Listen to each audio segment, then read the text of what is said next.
कहानी की शुरुआत में सिल्वेस्टर स्टैलोन दिखते हैं, जिनका नाम रे है और वह जेल में बंद है। वह यहाँ से भागने की तैयारी कर रहे होते हैं। तभी बाहर एक कार में धमाका होता है। वहाँ एक फायर ब्रिगेड की गाड़ी आती है और अगले ही पल दिखता है कि रे फायर ब्रिगेड की ड्रेस पहनकर जेल से निकल जाता है। बाहर उसके साथी होते हैं जिन्होंने कार में ब्लास्ट किया था। रे उनके साथ कार में बैठकर निकल जाता है। कुछ देर बाद रे के साथी उसे उतार देते हैं और फिर पुलिस वहाँ पहुँच जाती है। पुलिस कार रे को देख लेती है। उस समय रे एक टेलीफोन बूथ में खड़ा होकर फोन पर कहता है कि इट्स शो टाइम। इसके बाद पुलिस रे को दोबारा अरेस्ट कर लेती है। तभी एक आदमी आता है और पुलिस को कुछ पेपर्स दिखाता है। इस आदमी का नाम क्लार्क है। अगले ही पल दिखता है कि रे और क्लार्क जेल वार्डन के कमरे में बैठे हैं। क्लार्क वार्डन को बताता है कि हम एक इंडिपेंडेंट सिक्योरिटी कंपनी है। वह कहता है कि हम फेडरल ब्यूरो ऑफ प्रिजन्स के लिए काम करते हैं। तभी जेसिका मिलर बताती है कि कुछ लोगों के लिए एक अलग जेल बनाई जा रही है, जिसे दुनिया का कोई भी सरकार ऑफिशियली नहीं चाहती, क्योंकि वे लोग सोसाइटी में रहने लायक नहीं होते। लेकिन इस प्रोजेक्ट में पैसा लगाने वाले लोग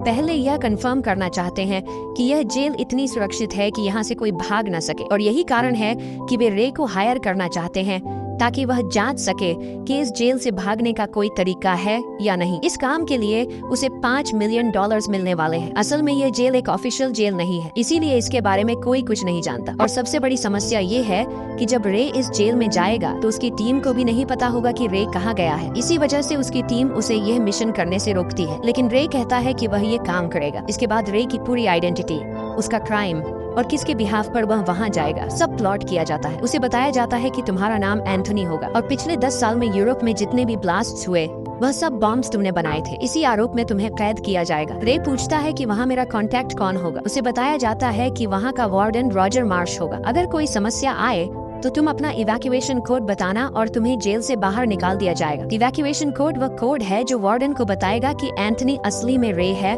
और गवर्नमेंट की तरफ से आया है। जाने से पहले उसकी टीम मेंबर और दोस्त एबिगेल उसके शरीर में एक ट्रांसमीटर लगा देती है ताकि वे उसकी लोकेशन देख सकें। ये अलाउड नहीं है, लेकिन उसकी टीम कोई रिस्क नहीं लेना चाहती। अब रे वहाँ से निकलता है और एक कार में बैठा दिया जाता है। कार में उसके शरीर से ट्रांसमीटर निकाल दिया जाता है। असल में उन लोगों को पहले से पता था कि उसके शरीर में ट्रांसमीटर है। अब रे की टीम ये पता नहीं लगा सकती कि रे कहाँ है, क्योंकि उसका सिग्नल बंद हो जाता है। इसके बाद रे को बेहोश कर दिया जाता है। जब वह होश में आता है तो खुद को एक ऐसी जेल में पाता है जहाँ दीवारें नहीं है, बल्कि सब ग्लास के कैबिन में बंद है। यहाँ ड्रोन्स उड़ते रहते हैं जिनमें कैमरास लगे होते हैं जो हर पल नजर रखते हैं। गार्ड्स हमेशा मास्क पहनते हैं ताकि यह पता न चले कि कौन सा गार्ड कब ड्यूटी पर आता है। रे, जिसे एंथनी के नाम से लाया गया है, समझ जाता है कि वह किसी अजीब जगह फंस चुका है। फिर उसे वार्डन के सामने ले जाया जाता है। इस वार्डन का नाम वार्डन हॉब्स है। रे उससे पूछता है कि वार्डन मार्श कहाँ है। हॉब्स कहता है कि मार्श नाम का कोई व्यक्ति यहाँ नहीं है। रे अपना इवैक्यूएशन कोड बताता है, लेकिन हॉब्स उसे सुनकर हंसता है और कहता है कि इससे कुछ नहीं होगा। हॉब्स कहता है कि तुम यहाँ से कभी बाहर नहीं जाओगे। अब अपनी पूरी जिंदगी यहाँ मेरे साथ इस जेल में बितानी पड़ेगी। इसके बाद रे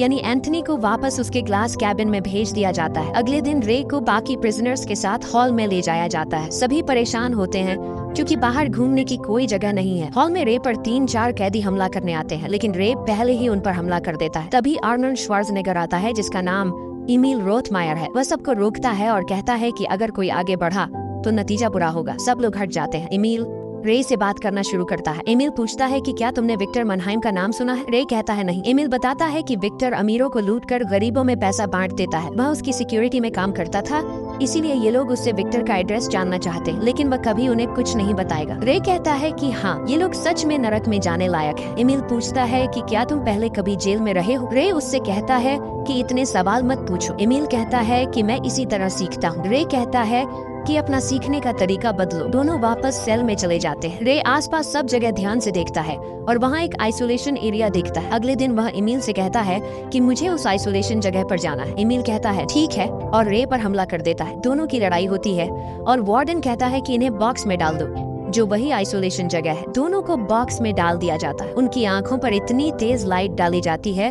कि वे आंखें तक नहीं खोल पाते। ये लाइट इसलिए होती है ताकि उन्हें पसीना आए और उनका शरीर डिहाइड्रेशन का शिकार हो जाए। ये एक तरह की सजा होती है। रे देखता है कि फर्श पर एक प्लेट रखी है जिसमें स्टील के रिवेट्स लगे हुए हैं। अगले दिन डॉक्टर यहाँ आता है तो रे उससे पूछने की कोशिश करता है कि यह कौन सी जगह है और हम कहाँ हैं, लेकिन डॉक्टर कुछ नहीं बोलता। तभी गार्ड देख लेता है कि डॉक्टर और रे आपस में बात कर रहे हैं और वह डॉक्टर से पूछता है कि उसने क्या पूछा। डॉक्टर झूठ बोल देता है और कहता है कि उसने पूछा कि उसके शरीर में कितनी डिहाइड्रेशन है। रे समझ जाता है कि यह डॉक्टर अच्छा इंसान है, लेकिन इस जेल से भागना लगभग नामुमकिन है क्योंकि पिछले 14 जेल से भागने के बाद रे ने जो बुक लिखी थी उसी बुक को देखकर इस जेल को बनाया गया है। रे ने अपनी बुक में सब लिखा था कि वह किस जेल से कैसे भागा और किस जेल में क्या गलती थी, इसलिए इस बार जेल ऐसे बनाई गई है कि कोई भी यहाँ से भाग न सके। वार्डन के कमरे में रखी बुक से ये बात पता चलती है जो रे ने खुद लिखी थी। अब दोनों को उस सेल से बाहर ले जाया जाता है। अगले दिन रे की मुलाकात ईमेल से होती है। वह ईमेल से कहता है कि मुझे 3 इंच का गोल मेटल का टुकड़ा चाहिए, अगर वह मिल जाए तो शायद मैं तुम्हें भी यहाँ से बाहर निकाल दूं। ईमेल कहता है कि मैं वह टुकड़ा ले आऊंगा। फिर ईमेल को वार्डन हॉब्स अपने कमरे में बुलाता है क्योंकि वह विक्टर का पता जानना चाहता है। हॉब्स उसे बहुत टॉर्चर करता है लेकिन ईमेल कुछ नहीं बताता। बाहर ले जाने से पहले ईमेल वार्डन के कमरे से एक गोल मेटल पीस चुरा लेता है और उसे रे को देकर कहता है कि अब मुझे अपने बारे में सच बताओ। ईमेल वास्तव में रे के बारे में जानना चाहता था। रे कहता है कि अगर तुम मेरा काम करोगे तो मैं तुम्हें सब कुछ सच बताऊंगा। वह ईमेल से कहता है कि जेल तोड़ना मेरा प्रोफेशन है, मैं फेडरल ब्यूरो ऑफ प्रिजन्स के लिए काम करता हूँ, न कि यहाँ के वार्डन के लिए। मेरी बुक और मेरे अनुभव का इस्तेमाल करके इन लोगों ने यह जेल बनाई है। रे कहता है कि मुझे लगा ये प्रोजेक्ट है लेकिन ये पूरा सेटअप था, वे लोग मुझे यहाँ मारना चाहते हैं। मुझे नहीं पता इसके पीछे कौन है लेकिन मैं पता लगाऊंगा। रे ईमेल से कहता है कि तुम्हें फिर से उनका ध्यान भटकाना होगा। ईमेल पूछता है कि कैसे। रे कहता है कि तुम्हें दोबारा बॉक्स में जाना होगा। ईमेल साफ मना करता है क्योंकि बॉक्स में बहुत टॉर्चर होता है। रे कहता है कि अगर तुम यहाँ से बाहर जाना चाहते हो तो ये करना ही पड़ेगा। ईमेल मान जाता है और कहता है कि अगर मैं इस जेल से बाहर नहीं निकला तो यही तुम्हें मार दूंगा। रे कहता है ठीक है। रे ईमेल से कहता है कि किसी भी जेल को तोड़ने के लिए 3 चीजें चाहिए,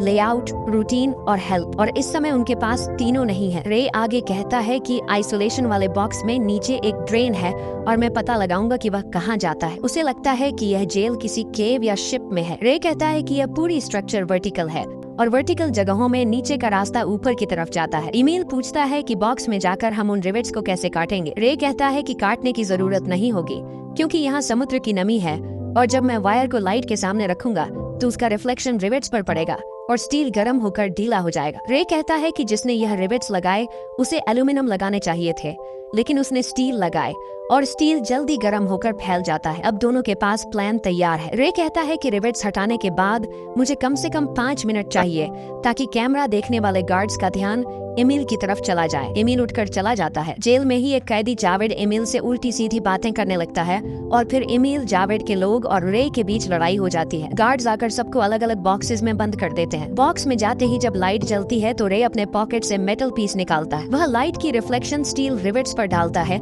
जिससे वे गर्म होकर फैल जाते हैं और रे एक एक करके सारे रिवेट्स निकाल देता है लेकिन वह लाइट नहीं खोलता क्योंकि कैमरा उसकी तरफ है। उसने रिवेट्स ऐसे निकाले कि कैमरा को कुछ न दिखे। अब रे ईमेल को इशारा करता है। प्लान के मुताबिक ईमेल जोर जोर से चिल्लाने लगता है ताकि सीसीटीवी देखने वालों का ध्यान उसी पर चला जाए। ऐसा ही होता है। इसी बीच रे टिश्यू पेपर चबाकर कैमरा पर चिपका देता है जिससे कैमरा कुछ नहीं देख पाता। वह एलाइड खोलकर नीचे उतर जाता है और फिर उसे पाइप दिखाई देते हैं। रे उन पाइपों को पकड़कर ऊपर चढ़ने लगता है। चढ़ते समय एक पाइप टूट जाता है और उसमें से पानी निकलने लगता है लेकिन किसी तरह रे ऊपर पहुंच जाता है। बाहर निकलकर वह देखकर हैरान रह जाता है क्योंकि चारों तरफ सिर्फ समुद्र है। जेल एक बहुत बड़े जहाज के अंदर है। रे पानी में कूद भी नहीं सकता क्योंकि कूदना मौत के बराबर है। उसे नहीं पता कि इतना बड़ा ओशन है, जमीन कहाँ मिलेगी। गार्ड्स भी ऊपर मौजूद हैं, इसलिए रे छिप जाता है और जल्दी से वापस बॉक्स की तरफ लौटने लगता है। नीचे आते समय वह गिर जाता है पर टूटी पाइप से आए पानी की वजह से बच जाता है। बाकी सब प्रिजनर्स के बॉक्सेस में भी पानी भरने लगता है। वार्डन कहता है कि सबको बाहर निकालो। रे के बॉक्स का दरवाजा खोलने से पहले ही रे वापस अंदर पहुंचकर एलाइड लगा देता है और 2 रिवेट्स भी लगा देता है। वह कैमरा से टिश्यू भी हटा देता है और फिर रे को बॉक्स से बाहर निकाला जाता है। उसे बाहर निकालने के बाद यहाँ का वार्डन जिसका नाम हॉब्स है अपने गार्ड से पूछता है कि गड़बड़ कहाँ हुई, पानी कैसे भर गया। गार्ड कहता है कि यह बॉक्स 2 के नीचे था। हॉब्स कहता है एंथनी तो बॉक्स 2 में था। यहाँ रे का नाम एंथनी रखा गया है और हॉब्स को पता ही नहीं कि एंथनी असली में रे है। रे एक मशहूर आदमी है जो कई जेल से भाग चुका है। जब वह बॉक्स 2 में गया था उसने वहाँ कुछ रिवेट्स देखे थे जिन्हें रे लगा नहीं पाया था। गार्ड कहता है कि उन पर वॉर हुई थी और पानी के दबाव से वे निकल गए होंगे। हॉब्स उसकी बात मान लेता है और कहता है कि हाँ, ऐसा हो सकता है। उधर रे की टीम रे को लेकर बहुत परेशान है और FBI लॉयर जिसने उन्हें 2.5 मिलियन का चेक दिया था वह भी बाउंस हो जाता है। वह इस बारे में क्लर्क यानी रे के पार्टनर से बात करता है। वह कहता है कि मैंने कुछ गलत नहीं किया पर अभी तक कुछ पता नहीं था कि असल में हुआ क्या है। अब क्लर्क वार्डन हॉब्स को कॉल करता है और बताता है कि एंथोनी ही रे है और कई देश इस जेल के लिए पैसा दे रहे हैं। अगर रे यहाँ है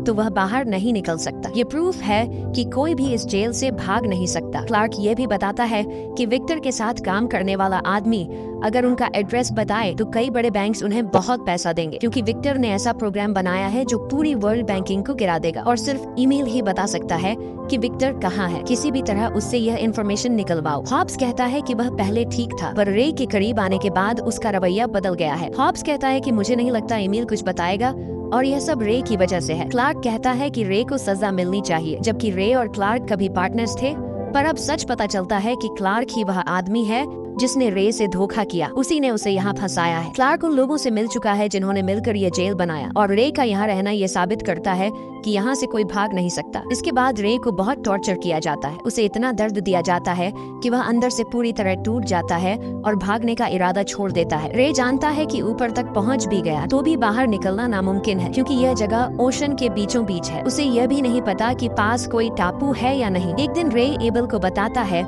कि वह पहले लॉयर था और उसने एक क्रिमिनल को सजा दी थी जिसने बाद में उसकी फैमिली को मार दिया। रे कहता है कि तब मुझे समझ आया कि सिर्फ सजा देना काफी नहीं होता, बल्कि ये देखना भी जरूरी है कि क्रिमिनल्स जिस जेल में रहते हैं वह सुरक्षित है या नहीं। इसीलिए मैं इस काम में आया। एबल कहता है कि मेरी भी एक बेटी है और तुम्हें यहाँ से निकलना ही होगा ताकि तुम अपना बदला ले सको। फिर से रे के अंदर भागने की इच्छा जागती है। यहाँ सभी गार्ड्स ने मास्क पहने होते हैं, इसलिए पहचानना नामुमकिन है। रे और एबल अब उन्हें उनकी चालों से पहचानने लगते हैं और अपने हिसाब से नाम रखते हैं, पर सबसे जरूरी बात यह है कि उन्हें पता लगाना है कि वे इस समय कहाँ हैं। इसके लिए रे कहता है कि मुझे डॉक्टर से मिलना होगा। एबल जानबूझकर अपने पैर में चोट करता है और डॉक्टर के पास जाता है। रे डॉक्टर से कहता है कि तुम्हें हमारी मदद करनी होगी क्योंकि जो यहाँ हो रहा है वह गलत है, पर डॉक्टर कुछ नहीं बोलता। रे वहाँ से कुछ सामान चुरा लेता है। रे एक पेन और ग्लासेस लेकर उनमें से सेक्सटेंट बनाता है, यानी एक डिवाइस। रे कहता है इससे हम अपनी लोकेशन पता कर सकते हैं, पर इसके लिए डेक पर जाना होगा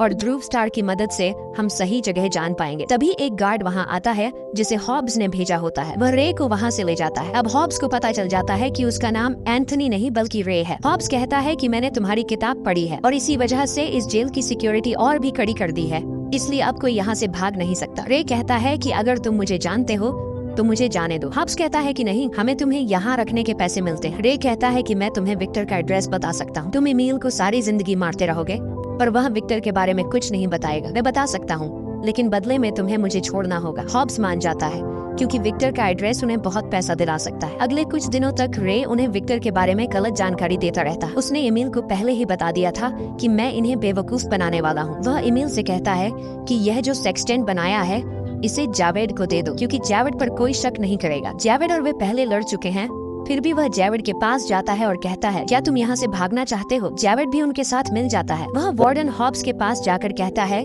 कि मुझे एबल और एंथनी यानी रे का प्लान पता है। हॉब्स पूछता है कि बताओ क्या प्लान है। जावेद कहता है एक शर्त पर, मुझे खुली हवा में प्रार्थना करनी है। हॉब्स मान जाता है और उसे ऊपर जाने देता है। वहाँ जावेद तारों की पोजीशन देखकर पेपर पर निशान लगाता है और इससे रे को पता चलता है कि वे अटलांटिक ओशन में है और मोरक्को के पास है। एमी कहता है कि यहाँ पास ही एक आदमी है जो मुझे जानता है और वह हमारी मदद करेगा, पर मुश्किल यह है कि उसे मैसेज कैसे भेजे। रे डॉक्टर के पास जाता है, उससे क्लॉटिंग पाउडर लेता है और किसी तरह उसे मदद करने के लिए मना लेता है। उधर जावेद हॉब्स को बता देता है कि रे भागने की प्लानिंग कर रहा है। अब हॉब्स रे की सेल पर पूरी नजर रखता है और देखता है कि वह मिरर पर पेन से टैपिंग करता है। हॉब्स रे की बुक निकालता है जिसमें टैप कोड होता है जिससे किसी को मैसेज भेजा जा सकता है। जब हॉब्स इस कोड को डिकोड करता है तो उसे पता चलता है कि कल सेल सी में फाइट होगी। हॉब्स समझ जाता है कि कल वे लोग सेल सी से भागने की कोशिश करेंगे। उधर डॉक्टर जो खुद एक कैदी है, रे के कहने पर वह लोकेशन और टाइम उस आदमी को भेज देता है जिसे भेजने को रे ने कहा था। अब सेल सी पर जहां फाइट होने वाली है, हॉब्स सिक्योरिटी को 3 गुना बढ़ा देता है और सबकी जानकारी मंगवाता है। लेकिन लड़ाई सेल सी में नहीं बल्कि सेल ए में होती है, क्योंकि यही उनका प्लान था। इसी मौके का फायदा उठाकर रे, एबल और जावेद ऊपर की तरफ भागना शुरू करते हैं, लेकिन बाहर निकलने से पहले ही यह पूरा जगह सील हो जाता है और अब ये तीनों अंदर फंस जाते हैं। चाहे रे ने सभी कैमरास खराब कर दिए थे, फिर भी हॉब्स को पता चलता रहता है क्योंकि यहाँ एक मोशन डिटेक्टर लगा है और गार्ड्स को पता चल जाता है कि ये तीनों किस तरफ गए हैं। वे तुरंत वहाँ पहुंचकर गोलीबारी शुरू कर देते हैं। इसी फायरिंग में जावेद को गोली लग जाती है। रे सोचता है कि मैंने तो कैमरास खराब कर दिए थे, फिर ये हमारी लोकेशन कैसे जानते हैं। तभी उसे मोशन डिटेक्टर मशीन दिखती है और वह उसे भी खराब कर देता है। अब किसी को नहीं पता कि ये तीनों कहाँ है। रे कहता है कि यहाँ से निकलने का सिर्फ एक तरीका है करना। सभी लॉक्स तभी खुलेंगे लेकिन इंजन सिर्फ 6 सेकंड्स के लिए बंद होंगे और उन्हें उसी 6 सेकंड्स में बाहर निकलना होगा। ईमेल कहता है कि यह नामुमकिन है लेकिन रे कहता है कि मेरे पास हमेशा प्लान होता है। अब ईमेल ऊपर की तरफ चढ़ जाता है जहाँ से निकलना मुमकिन है लेकिन जावेद उसके साथ नहीं जा पाता क्योंकि उसे गोली लगी होती है। वो यहीं रुक जाता है। जब और गार्ड्स आते हैं जावेद उन पर गोली चलाता है लेकिन जवाबी गोलीबारी में जावेद मारा जाता है। रे नीचे इंजन बंद कर देता है और ईमेल ऊपर डेक तक पहुंच जाता है। हेलीकॉप्टर भी पहुंच चुका होता है क्योंकि उसे 5 बजे आना था। ऊपर मौजूद सिक्योरिटी हेलीकॉप्टर पर भी गोली चलाती रहती है लेकिन ईमेल किसी तरह हेलीकॉप्टर तक पहुँच जाता है। रे वही नीचे फंस जाता है जहाँ वार्डन हॉब्स भी आ चुका होता है। हॉब्स कहता है तुम चिल्ला सकते हो, खून बहा सकते हो लेकिन यहाँ से निकल नहीं सकते। कभी शिप की पावर वापस चालू हो जाती है। रे एक टैंक के अंदर छिपा होता है जहाँ पानी भरना शुरू हो जाता है। यह असल में शिप का स्टेबलाइजर टैंक होता है और जब इसमें पानी पूरा भर जाता है यह पानी को नीचे समुद्र में फेंक देता है। बाहर हॉब्स समझ जाता है कि रे इसी टैंक में है लेकिन वह कुछ कर नहीं सकता। टैंक पूरा भरते ही वह रे को पानी के साथ बाहर फेंक देता है। ईमेल उसे देख लेता है और हेलीकॉप्टर से लाइडर नीचे फेंकता और रे को ऊपर खींच लेता। इसी दौरान हॉब्स ऊपर डेक पर आता है और हेलीकॉप्टर पर गोलियां चलाता है। ईमेल घायल हो जाता है। रे जवाब में गोलियां चलाता है लेकिन उसका निशाना हॉब्स नहीं होता। वह पास के ऑयल टैंक्स पर गोली चलाता है। वहाँ बहुत बड़ा ब्लास्ट होता है और इस धमाके में हॉब्स की मौत हो जाती है। इस तरह दोनों के लिए नामुमकिन समझी जाने वाली इस जेल से बाहर निकलना मुमकिन हो जाता है। वे दोनों समुद्र किनारे पहुँचते हैं। तभी एक जीप आती है और उससे वही लड़की उतरती है। यही वह लड़की होती है जो FBI एजेंट बनी थी और जिसने उन्हें यह पूरा प्रोजेक्ट दिया था, जेसिका मेयर। यहाँ रे को पता चलता है कि वह ईमेल की बेटी है और इसी समय उसे यह भी पता चलता है कि ईमेल का असली नाम विक्टर मानहाइम है, जिसके बारे में हॉब्स हमेशा उससे पूछना चाहता था क्योंकि वह नहीं जानता था कि ईमेल ही विक्टर है। विक्टर का नाम ईमेल रोथमायर एक तरह का कोड था जिससे उसके लोग समझ सकते थे कि वह कहाँ है। इसी तरह रे को जेल में जो नाम दिया गया था एंथोनी पोर्टोस, वह भी एक कोड था ताकि विक्टर यानी ईमेल समझ सके कि ये आदमी उसे मदद करने आया है। इसी वजह से जब उसने पहली बार उसका नाम सुना तो उसने उससे दोस्ती का हाथ बढ़ाया। अब रे को समझ आता है कि उसे इस जेल की सिक्योरिटी टेस्ट करने के लिए नहीं भेजा गया था। असल में विक्टर यानी ईमेल को यहाँ से निकालना था। उसका पार्टनर क्लार्क सब जानता था क्योंकि वही उसकी ट्रांसपोर्टेशन अरेंज करता था लेकिन बाद में वह उन लोगों से मिल गया जिन्होंने मिलकर ये जेल बनाई थी और वह नहीं चाहता था कि रे कभी बाहर निकले। अगले दिन न्यूज़पेपर में खबर आती है कि इलीगल प्रिजन का पर्दाफाश हो गया है। एबिगेल जो रे के साथी और उसकी दोस्त है बताती है कि क्लार्क ने उन्हें बेच दिया था। वह उस कंपनी का CEO भी बन चुका था जो इस जेल से जुड़ी थी। उसे $5 मिलियन सालाना सैलरी का ऑफर भी मिला था और उन्हें अब पता है कि वह कहाँ है। ये उसे ट्रैक करते हैं। क्लार्क अपनी कार में बैठता है लेकिन रे का आदमी पहले से उसकी कार में मौजूद होता है। वह क्लार्क से कहता है अब सोने का समय है और उसे बेहोश कर देता है। जब क्लार्क को होश आता है वह एक छोटे अंधेरे कमरे में बंद होता है। वह जोर से चिल्लाता है। फिर दूर से दिखाया जाता है कि वह एक कार्गो शिप के कंटेनर में कैद है। किसी को नहीं पता ये शिप कहाँ जाएगी, कितने समय में जाएगी और क्या ये कंटेनर कभी खुलेगा भी या नहीं। और इसी के साथ कहानी खत्म हो जाती है। दोस्तों अगर वीडियो पसंद आई हो तो लाइक करें और ऐसी मूवी एक्सप्लेनेशंस के लिए चैनल को सब्सक्राइब जरूर करें।